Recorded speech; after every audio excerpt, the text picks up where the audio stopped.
What's going on, everybody? Thank you so much for being here. My name is Max. I'm the CEO of Because Bitcoin. Today, I'm joined with Tucker, our CFO, Snorlax, also known as Tommy, our VP of Operations, and our special guest for today, Rob of Digital Asset News.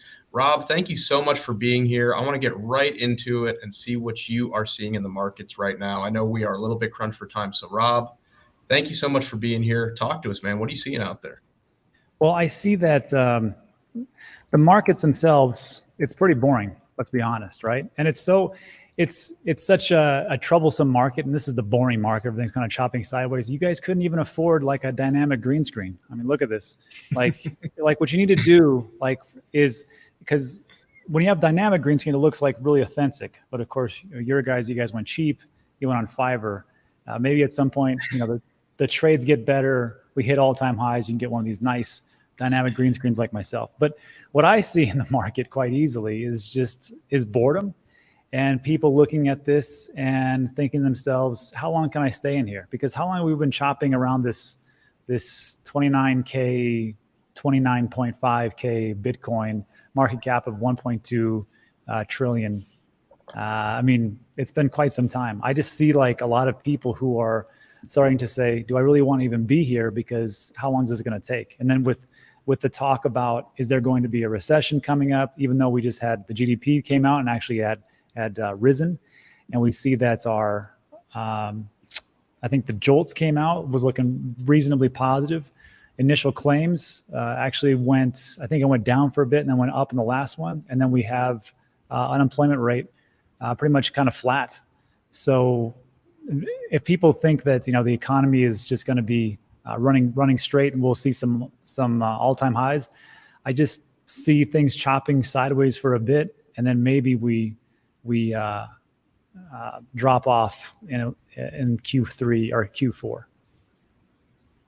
Yeah, well said. And it's been the giant elephant in the room is this back and forth debate amongst, it's almost like a religion now, the recession believers and the recession deniers. And early Q1, myself and a lot of other people were looking at metrics like the inversion of the yield curve, and other sort of higher time frame macrocentric metrics, and thinking, well, we had a terrible 2022.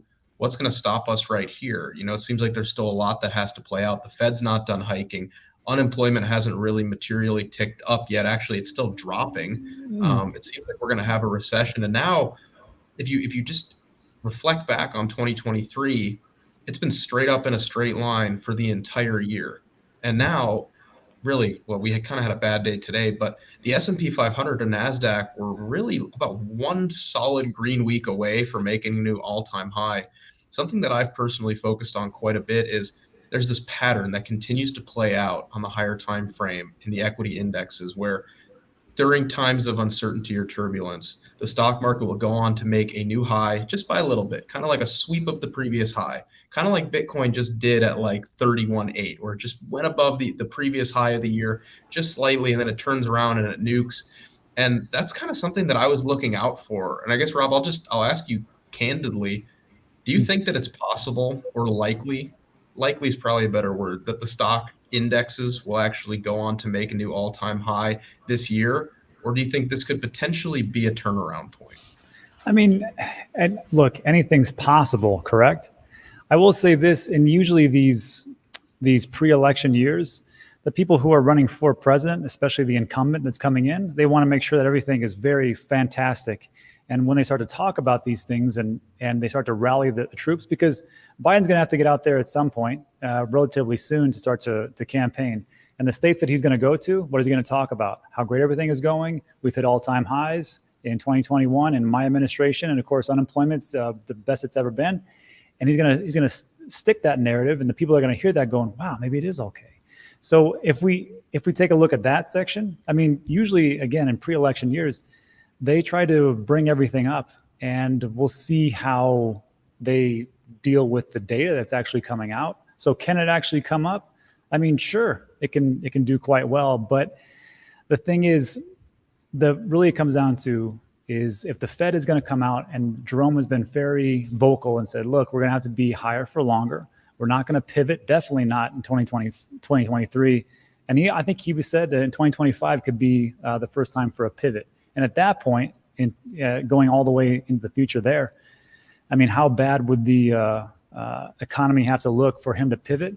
Of course, the market will rebound before the economy rebounds. So it might actually do somewhat well, but again, who really knows? If you want to there's only one thing that two economists can agree on, and that is that the third one doesn't know what he's talking about.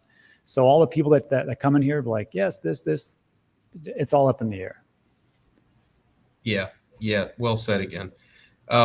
Talking specifically about Bitcoin, we're at a bit of a crossroads right now where we basically this year we retraced about 50% of the drop from 2022. And right now, as we were kind of joking about before we actually went live, this price action is just terrible. It's virtually untradeable. Price is basically pinned here in like a couple $100 range right now. And when we get into these ranging environments, it kind of feels like we're never going to leave. You're just having like the very high leverage perps traders getting liquidated on every little move up $100 and every move down $100. Can you talk to me, given that, it's August 4th, 2023, the next Bitcoin halving is going to be probably early mid-April at this point of 2024. As we are beginning to approach the halving next year, what are you seeing for Bitcoin and crypto as a whole? Do you think maybe we pull back a little bit more? Is this an accumulation period? Share some thoughts with us. You can see that usually what happens in the pre-halving years is, and the data will always show it. And if you just take a look at like the 4-year cycles, it all started with, in 2012, we had a halving. In 2013, we had an all-time high. In 2014, we had a monster dip, and then 2015, a reset. 2016, we had a Bitcoin halving. 2017, all-time high.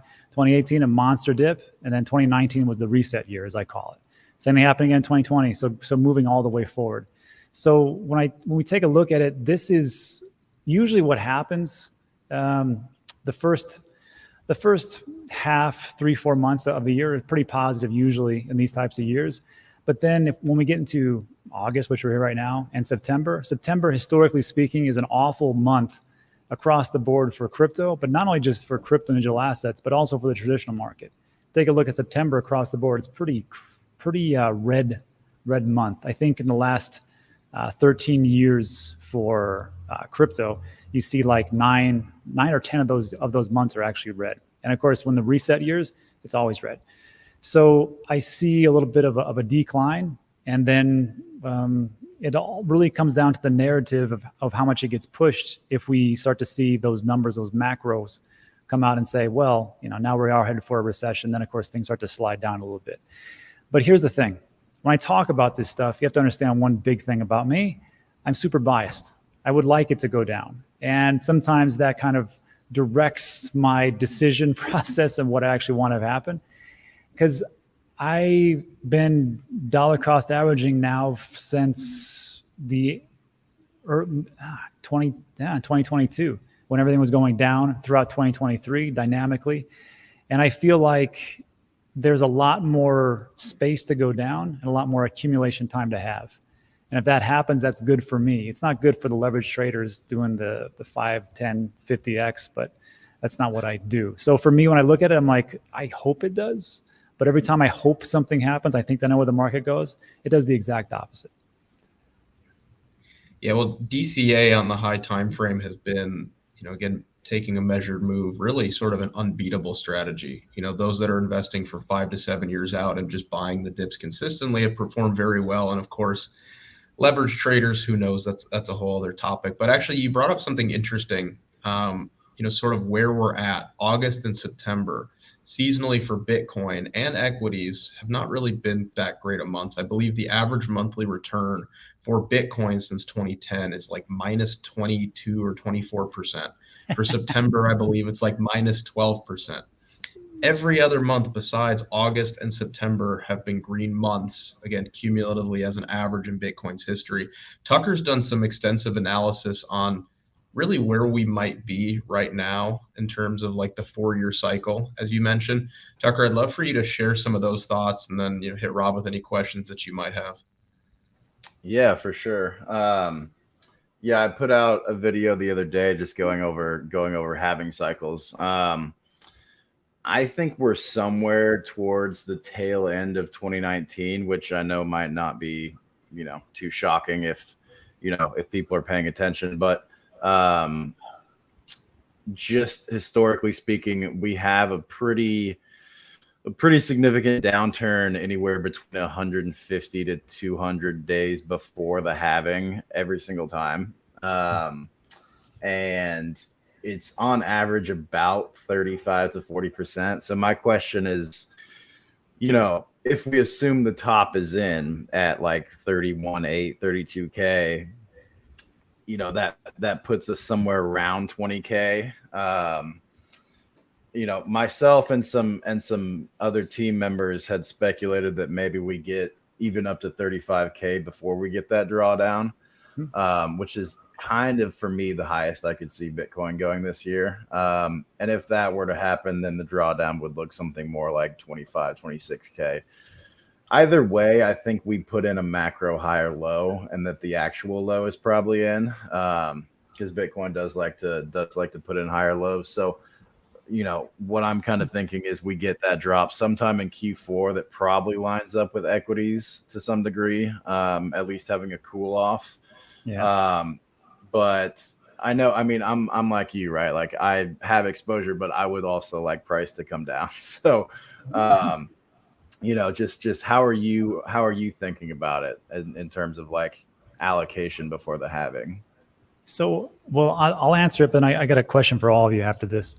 So the way that I'm allocating is it's a simple process, because I look at it and I think to myself, remember when we were in just last year and we hit the Bitcoin low of around 17.8 in 2022, and everybody's like, that is the low, and there's a lot of chartologists that would come out and say this is definitely has to be it because of the time frame, because of what's going on, this is it. And then, of course, in November came around because of the FTX collapse, and that scammer SBF got busted. And then we saw another low of 15. Correct me, was it 15.9 or 15.7? I always forget. But it was like 15K. Yeah, it was 15. And everybody's like, okay, that's the low. That's definitely it. But historically speaking, you guys are right. You're right. Like, so many weeks before the actual halving, we should be bottomed out at that point. So I look at it like, I want it to be true. I want it to be, true in a way, but of course I want it to go down lower. And I want everything to match up exactly so I can, allocate. I dollar cost average. I use these risk bands from, what's that guy's name? Ben Cowan, that's his name. And he's got this great website, Into the Cryptoverse. And I steal all this stuff as much as I possibly can on my show. And he's got the different risk bands for all alts and for Bitcoin. And I take a look at that. And because there's a price point or a risk band around 0.5, which is like right in the middle. So I set let's just use round numbers. So like I'll do dynamic DCA, $100 every week, we'll say, for Bitcoin, right? And then when we start to get more risky, 0.6, 0.7, I put in a little bit less. And then if it gets less risky, like we go to like 0.4, 0.3, 0.2, and 1, I start to put in more. So for me, I use that and I buy those ways. I buy that with Bitcoin. And then for the altcoins, I do the exact same thing. But there comes a point, and I think we're all guilty of this, where we know we got to sell at some point. I'm not as good as you guys are doing the trader, but I know that at some point things get so overheated, the technology cannot keep up with the narrative, and we're going to have to sell out. And that's when, that's the time that really concerns me. This time is the easy part, just accumulating and going, who cares if it goes down or up or whatever else. Give me to 2024, 2025. But here's my question for all of you, if you could help me out. We hear about this narrative of the 4-year cycles, right? We want it to be true. And so far it's held up a lot better than stock to flow. Sorry, man, but it's true. But what is your best case for saying that the 4-year cycles cannot hold up? Even though they're here right now, is there a situation where you can see like, you know what, we need to look out for this, and if it does, then we have a problem? Max, I'll start with you and go Tucker, Snorlax, and Wabi. Okay, so it's a tough question. I know it's a pain in the ass. My one question about your question, and I love the question, by the way. Are you asking it from the perspective of what if the 4-year cycle is broken, and that means like pain for the downside? What would bring about that? Or do you mean like to the upside, but it takes a lot longer? It takes a lot longer because we know it's inevitable, right? It's just how long could it take? And then maybe it's elongated cycle theory. Who knows? So what would you Yeah. look out for besides price action, obviously, right? Mm-hmm. Yeah, it's certainly interesting. I think the obvious one would be that if the long-awaited recession comes to fruition and it suppresses price for an extended period of time, one thing that I've been focusing on personally is miner cost to produce one Bitcoin. Right now, the miner cost to produce a Bitcoin, I believe it's kind of moving around, but as an average, it's in the low 20s. So right now, miners are making a hefty profit. Of course, assuming that we don't have a technological breakthrough and we get a lot more computing power and hash, and we don't, just assume that conditions remain constant where they are right now. Once the halving commences, miner block rewards obviously get cut in half, hence the name, the halving. In order for miners to become profitable again, the price of Bitcoin is going to have to be above 40,000 US dollars. Yeah. So something I could see potentially throwing a little bit of a monkey wrench into the like 4-year cycle would be that mining becomes so unprofitable that a lot of miners turn off their rigs. And when they turn off their equipment, we're going to see a difficulty adjustment. We're going to see a lot of miners leave the space, and then the cost to produce one Bitcoin when a lot of miners drop off will drop down significantly, potentially back down to where it is right now. That would allow Bitcoin's price to probably buoy under 30K for a significant amount of time, basically lengthening the cycle. So that's one thing. I worry about the miner cost to produce, plus I worry about a potential recession. One other thing is, and this is a bit of a tinfoil hat, but I do worry a little bit about some of these institutional players coming into the space. I think that when somebody like a BlackRock jumps into the mix, I find it difficult to imagine that they're going to come in and pump everybody's bags. I think they're going to crush the market, pick up the pieces, and then rebuild it how they want, because it's much cheaper for them to basically behave like that. And we've seen them crush multiple $1 trillion markets before. So I guess I think people are underestimating the predatory maneuvers that some of these institutions will play in order to levy themselves up into a position to conquer. And that's what they do. It's just I find it hard to believe that Larry Fink's going to come in and like make Michael Saylor the richest man on the planet, but maybe I could be wrong. So I love the question. Yeah, that's something good. Tucker, what do you got, man? Yeah, Max took a lot of the good ones. The miner capitulation is definitely he did. a concern. Yeah, he did.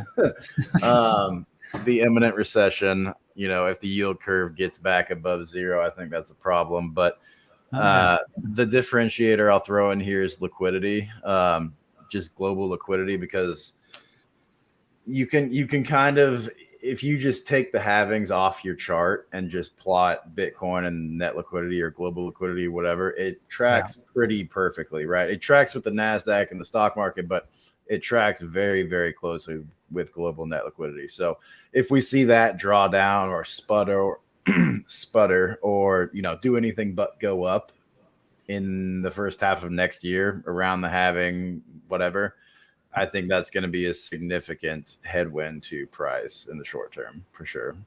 That's a good one. Yep. Of course, that makes sense. Money that gets printed goes right into the markets, just like we see it. So I can see that. All right. So Alex, my man, what do you got? Yeah. To speculate, I think just on the topic of kind of like a longer cycle, right? Or time. I mean, I think we could diverge from the 4-year cycle in both the shorter and the long end, right? I mean, there's no guarantee that we follow the 4-year cycle in either direction. From a bearish standpoint, I think you would look at something within crypto, probably breaking from a systemic standpoint, right? Something like Tether, USDC, or Binance that would, provide a lot of volume and a lot of opportunity to provide liquidity and access liquidity within crypto. So if anything were to happen to those things, I definitely think that would probably set the space back pretty far, and likely lead to a longer cycle and the double bottom scenario on Bitcoin, right? I think the bullish scenario where we have a shorter cycle, that's probably involves equities, the stock market, not pulling back in a way to where it forms a higher low rather than this is a double top, right? And that we can continue higher for equities, an eventual all-time high. Where does that leave crypto in the meantime? I think is a huge question.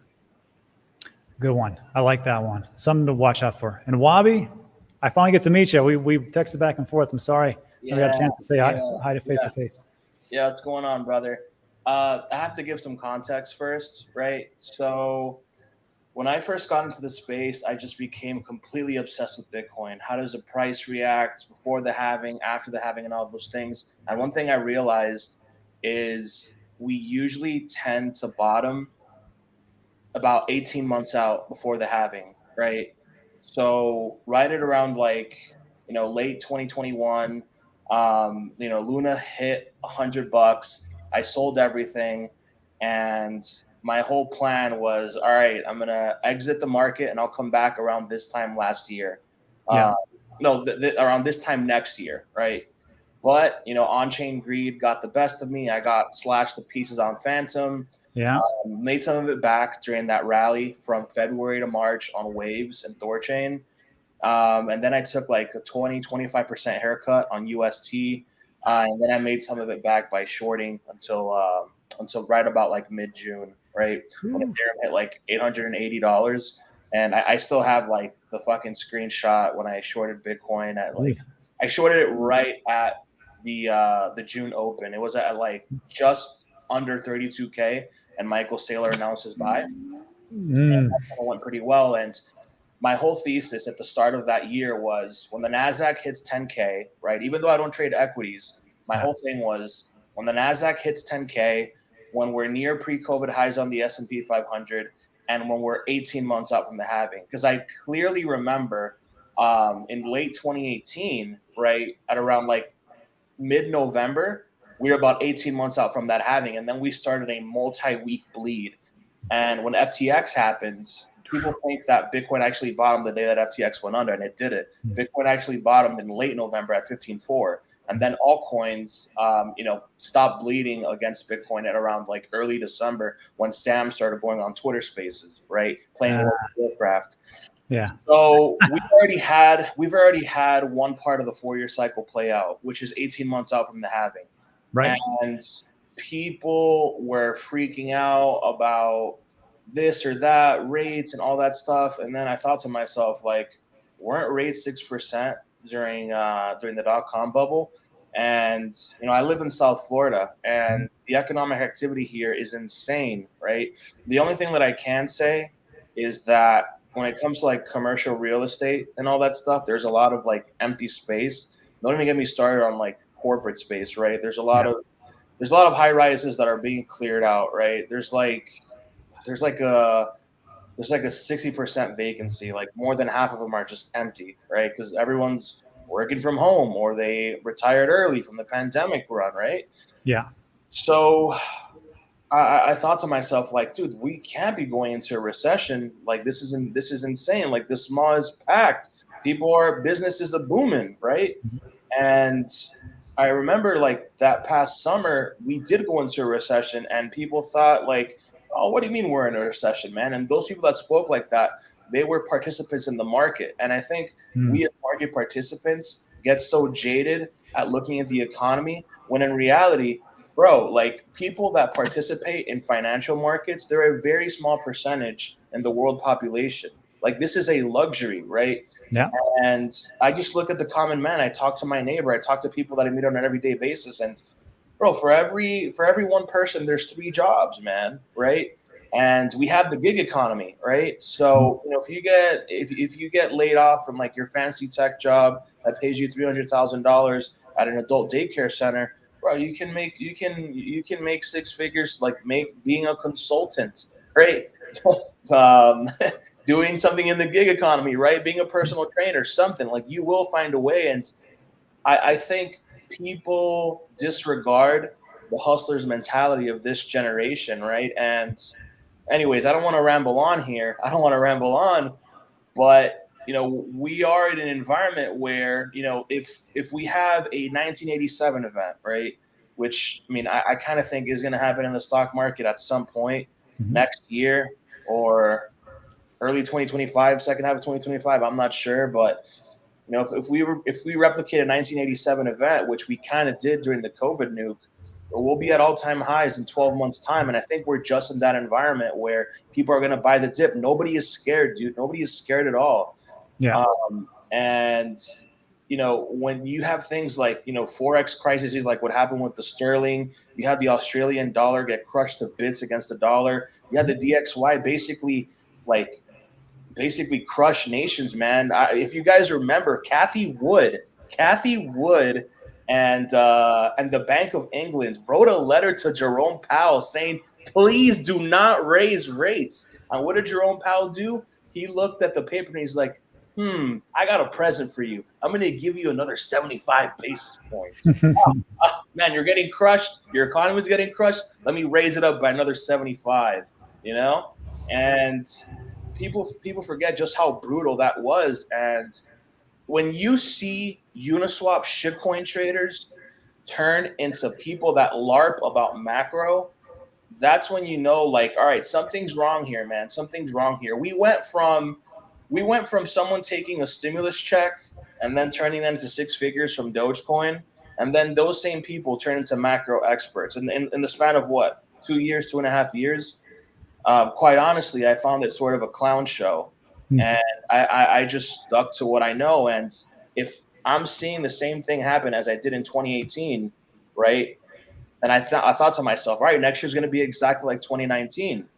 And I remember as Solana was getting brutally hammered, Max asked me like, yo, what do you think about Solana? And I'm like, it's probably going to be a good contender for the echo bubble, right? And then Vitalik put out that tweet, right? And then we pumped from $8 to $10. I'm like, all right, it's time. And then I saw Bonk, a meme coin that started at like $1 million market cap, run to almost $1 billion. It's like, this sort of stuff does not happen in a bear market. Absolutely not.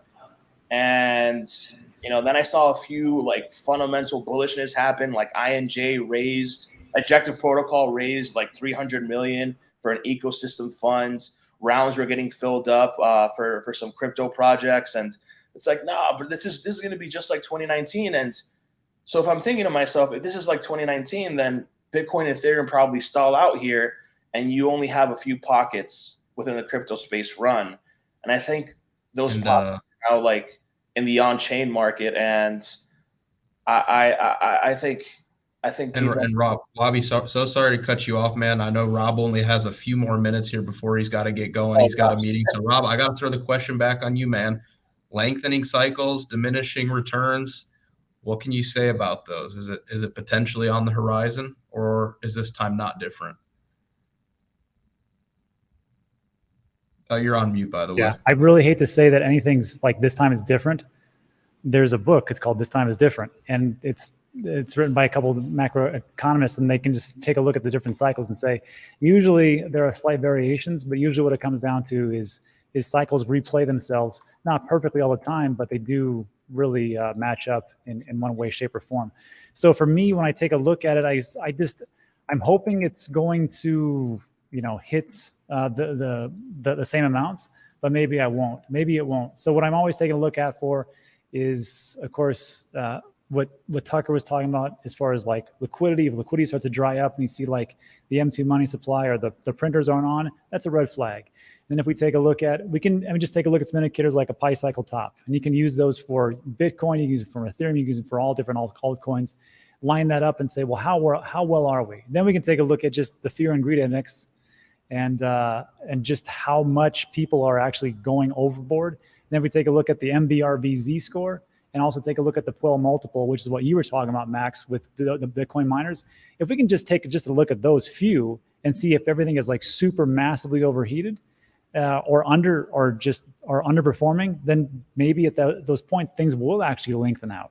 So I take a look at that, and then moving forward, if things start to go like way too high, then I sell off, and then off I go. I will never hit. It's like Baron Rothschild said, I made all my money by never buying the absolute bottom or selling the absolute top. And for me, I don't really care either. Just want to get there as close as I can. Guys, thank you so much for having me on the show. I got to jump to another call, but we'll do this again real soon. Thank you for the answers. Rob, Yeah, looking thanks. forward to our next stream, brother. Hopefully we can have a bit Appreciate longer. it, Rob. But Yes. Thanks, Rob. Excellent. Thanks, Rob. man, All right, guys. Well, we're going to wrap it up here. We just tagged about the 30-minute mark. Usually we go a little bit longer, but we'll be sure to have Rob back on and hit that usually hour and a half stream and really dive in. But thank you guys so much for being here today. We really appreciate your guys' continued support. I hope you enjoyed the discussion. I know we tried to cover as much as we possibly could in the half hour that we had, but always a treat speaking with Rob. And also, he's not here anymore, but he did link his website in there. So go check out Rob's services.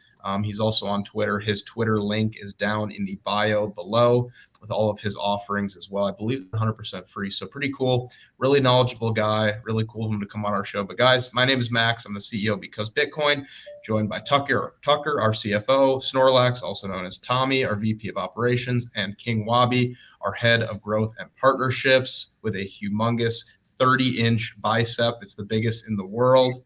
Unbelievable. Future strongman Hall of Famer. Yeah, guys, thanks so much for being here. We're going to head over to our Discord now. We've got an afternoon call with them. If you want to join our Discord as well, link should be down in the bio. We are offering a 1-week free trial as well. So, guys, thanks so much for being here. We'll see you next time. all right, guys. Until next time.